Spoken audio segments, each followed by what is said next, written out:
Do you know what? I'm not really sure I know what this car's all about. Yet. This is what I do know. It's a brand new Mercedes. It's called the R-Class. It's longer than an S-Class. It's taller than an A-Class. It's got a whopping V8 engine. It's got 6 seats. It's got height-adjustable air suspension.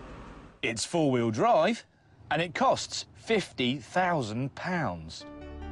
It's like the cars you design when you're 4 years old. It's got everything. Well, let's try and work it out. The first thing to tackle is the space. It's shaped like an MPV, but this ain't for families. It just seems too luxurious and too expensive. It's definitely got something of the limousine about it. You know, if you look at the second row of seats with the captain's chairs, there's no centre seat, so you get a feeling of space, and it's much more legroom than you'd possibly get in any of the other people carriers. The back seats cleverly pop out the way to give you a bit more boot space. Now, the R-Class has Mercedes 7G-tronic 7-speed automatic gearbox, and it's just perfect for this kind of car. You know, you hardly notice the gear changes. And it works really, really well with this car's 5-litre V8 engine with over 300 horsepower. The only problem with that is because the R-Class weighs over 2.5 tonnes, it still feels slightly sluggish. You know, you think with all of that power, you'd be able to hustle it through bends, but on this American specification suspension, it's still a little bit floppy.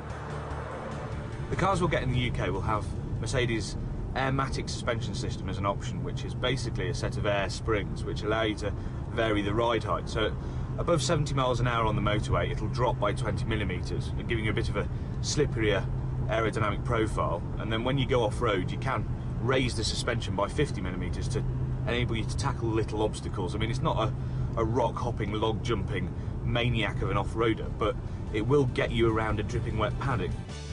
The R-Class may be based on the M-Class platform, and the four-wheel drive may be permanent, but don't think of it as a true off-roader.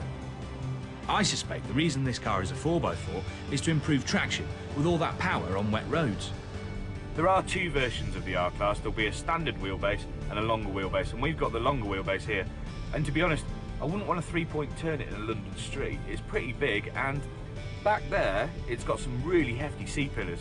You can't really see what's disappeared in your blind spot. You might run over a bus queue, you'd never even notice. There are plans for a fire-breathing 6.3-litre AMG version, but it'll be the diesel, starting at around £40,000, that I expect to be the most popular.